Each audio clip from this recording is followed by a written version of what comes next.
half asleep. Very sorry. I'm gonna wake up.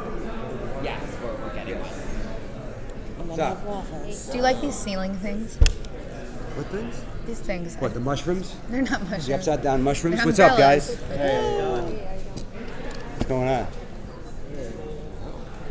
Can you guys talk about making the music together and how much time was spent? I did. I'm not dumb, so I have a number of friends in rock and roll. I have a few famous friends in rock and roll: Dave Grohl, Greg Dooley, and Joan Jett. Greg Dooley's a really close friend of mine. He's the lead singer and the songwriter for the Afghan Wigs. And he's a very talented guy. So I called in my acting chits with them first to say, I need you guys to come in and maybe do something for this series. And you have to work around their touring schedule. And then I knew I could get Greg if I could convince him about what I needed. I could probably get him for a week right before the Afghan Wigs were doing this reunion tour. So I took all the old Heathen songs and gave them to Greg Dooley. And we went in with the Afghan Wigs essentially, minus their bass player who was spending time with his family. And they took the songs and basically turned them into what they are. And then when we had to go in with Liz's character and the modern day songs, I took our tech advisors, which are guys from my comedy band, but they're all professional musicians, great session guys, very well-known players. Ozzy Osbourne's band, the Jim Carroll band, the Del Fuegos, I mean, their credits, Raging Slab, they're all great.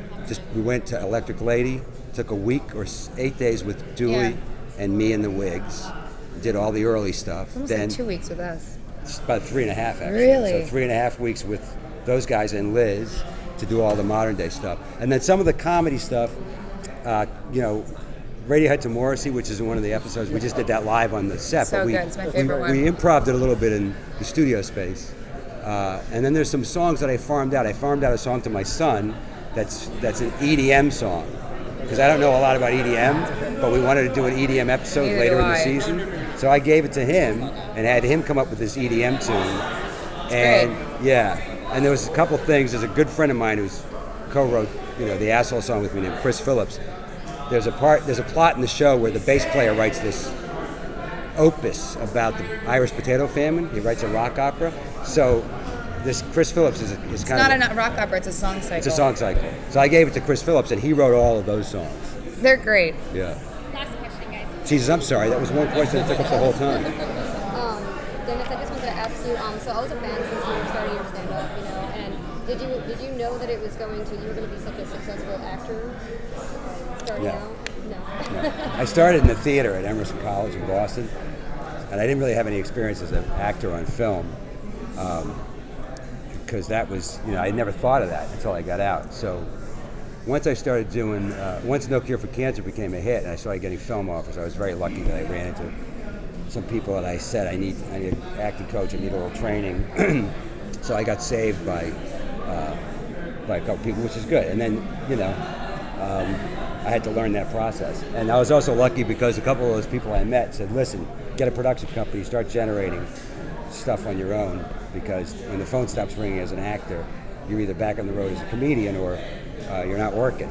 So those are like the two key lessons I try to tell young actors is, even if you don't write, get a production company, start buying books, and start getting ready to self-generate. So when the phone stops ringing, you have something in the hopper.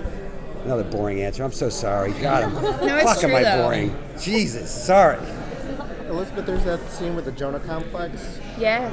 Do we see more of that kind of explanation of wisdom coming out of her? She's very wise for her young age, and I think she does impart wisdom onto you, even though your character, even though he's so much older. We have a lot of moments like that. We do, wouldn't you say? Yeah. We do. Yeah. We have our little talks. Yeah, it's cool how it fumbles out of her. It's hilarious to me that he would have seen that movie, The Squid and the Whale, and not liked it. But he has no idea about Jonah and the whale, and has never heard of it. Like he's so limited in his knowledge. If it's not music related, he really doesn't know anything about it. Yeah. But he does. He does impart wisdom on her. It's like dual parenting, but it's not in the way that you'd, I guess, expect. I don't know. Thank you. Thanks, guys. Thanks. So you guys That's are cool. obviously together. Look at this. Yeah. Dennis, Okay. look at this. Oh, cool. I don't know. I like it. Sorry. Okay. Okay, so now we're